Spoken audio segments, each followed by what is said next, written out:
नमस्कार, आप देख रहे हैं लाइव न्यूज दिल्ली और मैं हूं आपके साथ सपना ठाकुर। रुक करते लाइव न्यूज दिल्ली की सुर्खियों की ओर।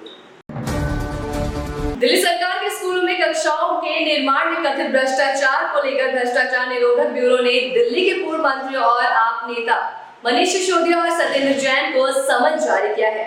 सत्येंद्र जैन को 6 जून को एसीबी कार्यालय में बुलाया गया है, जबकि मनीष सिसोदिया को 9 जून को पेश होने को कहा गया है।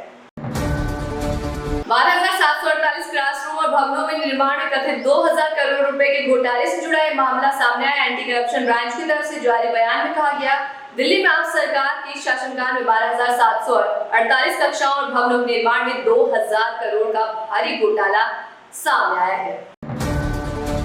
एनसीडी के सबसे प्रभावशाली माने जाने वाली स्थायी समिति के अध्यक्ष और उपाध्यक्ष के चुनाव की अधिसूचना एनसीडी सचिवालय ने मंगलवार को जारी कर दी गई है। इसके तहत मतदान 12 जून को होगा। इच्छुक उम्मीदवार 6 जून तक नामांकन दाखिल कर सकेंगे। एनसीडी में स्थायी समिति का गठन लगभग 2.5 साल से अधूरा है। इस दौरान 3 वित्तीय वर्ष बीत चुके हैं, लेकिन न तो समिति के सभी सदस्य चुने जा सके हैं और न ही अध्यक्ष उपाध्यक्ष नियुक्त हो पाए हैं। समिति के गठन में देरी की वजह से लगभग 250 योजनाएं फाइलों में ही अटकी रही हैं, जिसमें विकास कार्य, निर्माण परियोजनाओं, बुनियादी ढांचे और क्षेत्रीय सुविधाओं से जुड़ी अहम योजनाएं शामिल हैं। वर्तमान समय में स्थायी समिति के सभी 18 सदस्य चयनित हो चुके हैं। 6 सदस्य सीधे सदन से हैं और 12 सदस्य वार्ड समितियों के माध्यम से चुने जाते हैं। सदन में 6 सदस्यों का चुनाव पहले वित्तीय वर्ष में हो गया था। शेष 12 सदस्यों का चयन तीसरे वित्तीय वर्ष के दौरान हुआ था। इसके बाद भी भाजपा और आम आदमी पार्टी के बीच टकराव के चलते समिति का पुनर्गठन नहीं हो सका। दिल्ली पुलिस की अपराध शाखा ने साइबर बैंकिंग, धोखाधड़ी और सेक्सटॉर्शन रैकेट का भंडाफोड़ करते हुए 14 आरोपियों को गिरफ्तार किया। इनके कब्जे से अवैध वित्तीय लेनदेन में इस्तेमाल किए गए बैंक खातों के credential, 28 mobile phone, 30 SIM card, 2 laptop और 8 चेकबुक और 15 डेबिट कार्ड बरामद किए गए। गिरफ्तार आरोपियों की निशानदेही पर पुलिस ने मुंडका इलाके में चल रहे कॉल सेंटर पर छापेमारी की, जहां से पुलिस ने दिलशाद अली, सौरभ, प्रवेश, रौनक समेत 7 लोगों को गिरफ्तार किया। गिरफ्तार किए गए आरोपियों में दिलशाद अली मुख्य संचालक है। वो अपने सहयोगी मुंडका निवासी अमित के साथ मिलकर फर्जी बैंक में लेन देन का बैंक देने वाला कॉल सेंटर चला रहा था। बीजेपी ने कांग्रेस नेता राहुल गांधी पर हमला बोला। बीजेपी नेता सुधांशु त्रिवेदी ने प्रेस कॉन्फ्रेंस कर कहा कि नेता प्रतिपक्ष की गंभीरता का घोर अभाव है। राहुल गांधी में सरेंडर से तुलना ये बर्दाश्त है कि वो कितने मानसिक रोगी हो चुके हैं। पाकिस्तान के किसी आतंकी और सेना के अधिकारी मसूद अजहर और हाफिज सईद ने जो नहीं बोला, वो आज राहुल गांधी बोल रहे हैं। देश में कोविड के एक्टिव केस हुए बढ़कर 4,302 हो गए हैं। पिछले 24 घंटों में कोरोना के 276 मामले सामने आए और 7 लोगों की मौत हो चुकी। वहीं 3281 ठीक होकर हॉस्पिटल से डिस्चार्ज हुए हैं।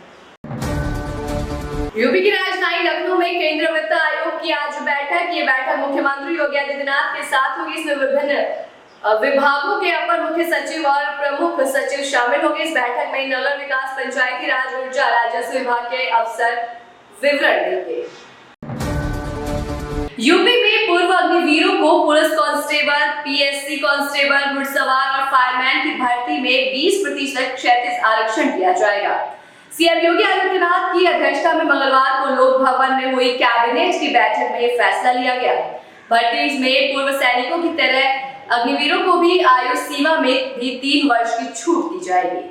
बैठक के बाद वित्त मंत्री सुरेश खन्ना ने कैबिनेट के फैसलों की जानकारी दी। उन्होंने बताया कि अग्निवीर योजना देशभक्ति से प्रेरित युवाओं को थल सेना, वायुसेना और नौसेना में सेवा करने का अवसर देती है।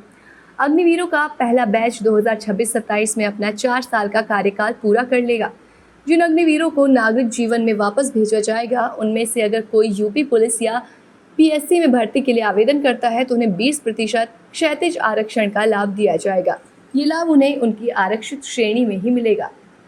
मसलन अभ्यर्थी अगर अनारक्षित वर्ग का है तो उसे अनारक्षित वर्ग में और ओबीसी वर्ग में है तो उसे ओबीसी वर्ग में 20% आरक्षण का लाभ मिलेगा। यूपी की भर्तियों में आरक्षण का लाभ उन्हें ही मिलेगा जो यूपी के ही निवासी हैं। वित्त मंत्री ने कहा कि केंद्रीय बलों सहित विभिन्न राज्यों में इन्हें 10% आरक्षण दिया गया है।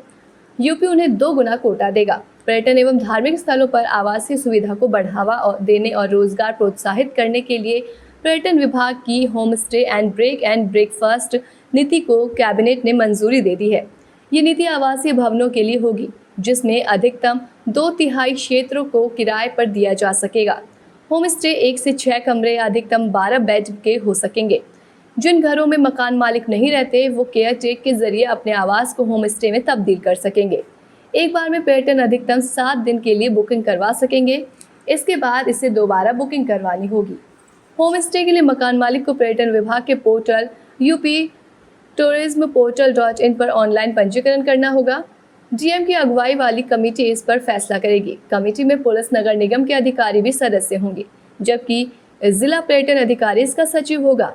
पंजीकरण के लिए ग्रामीण क्षेत्रों में 500 से 750 रुपये और शहरी क्षेत्र में 2000 रुपये आवेदन शुल्क तय किया गया है। पंजीकरण 3 साल के लिए वैध होगा। इस नीति के लागू होने के 1 साल के भीतर पहले से चल रहे होम स्टे को भी पंजीकरण करवाना अनिवार्य होगा। इन दिनों बॉलीवुड में स्टार किड्स का जलवा देखने को मिल रहा है। फिर चाहे वो रवीना टंडन की बेटी राशा थड़ानी हो या फिर काजोल और अजय देवगन की बेटी निशा देवगन, हर ओर से बस इनकी ही चर्चा होती है। इस बीच बॉलीवुड एक्ट्रेस महिमा चौधरी की बेटी अरियाना भी चर्चे में आ गई है। हालांकि इसकी वजह है उनका ग्रेजुएशन। दरअसल एक्ट्रेस की बेटी ग्रेजुएट हो गई हैं, जिसकी सेरेमनी का वीडियो महिमा ने अपने इंस्टाग्राम अकाउंट पर शेयर की है। इस पल को हसीना ने प्राउड मोमेंट बताया है। बता दें कि इसमें महिमा चौधरी ने बेटी अरियाना की ग्रेजुएशन सेरेमनी का वीडियो शेयर किया है। इस दौरान हसीना के चेहरे पर खुशी साफ झलक रही है और वो फूले नहीं समा रही। वीडियो में आप देख सकते हैं कि स्टेज से अरियाना ने मां को फ्लाइंग किस की है और एक्ट्रेस उनकी वीडियो बनाती नजर आई। फिर अरियाना ने अपनी मां को बुके दिया और दोनों ने फोटो क्लिक करवाई। इस वीडियो को शेयर करते हुए एक्ट्रेस ने कैप्शन में लिखा, तुम्हें ग्रेजुएट होते देखना मुझे गर्व से भर रहा है मेरी स्वीट हार्ट। मैंने ये जर्नी अकेले शुरू की थी, लेकिन मेरे पास तुम थी। पता नहीं कैसे सारी चीज़ें हुई। मैं हमेशा से तुम्हें बेस्ट एजुकेशन देना चाहती थी।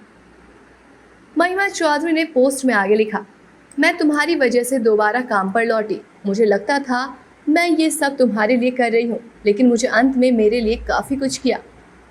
तुम बेहद दयालु हो, लविंग हो। तुम्हारी माँ बनकर गर्व महसूस करती हूँ। तुमने और मैंने इस मोमेंट को साथ में मिलकर बनाया। तुम्हारे सपने पूरे हो। वहीं लोगों को ये वीडियो बेहद पसंद आ रहा है और कमेंट पर एक्ट्रेस की बेटी को बधाई दे रहे हैं। बता दें कि महिमा ने पति बॉबी मुखर्जी से तलाक के बाद बेटी को अकेले पाला है। अगली खबर लताएबी फिल्म से है। लताएबी फिल्म ने नया वीडियो एल्बम रिलीज किया है, जो लोगों को काफी पसंद आ रहा है। लताएबी फिल्म में काम करने के लिए आप भी आमंत्रित हैं, तो lataibifilm@gmail.com पर अपना रिज्यूमे शेयर करके इसमें काम करने का मौका पा सकते हैं।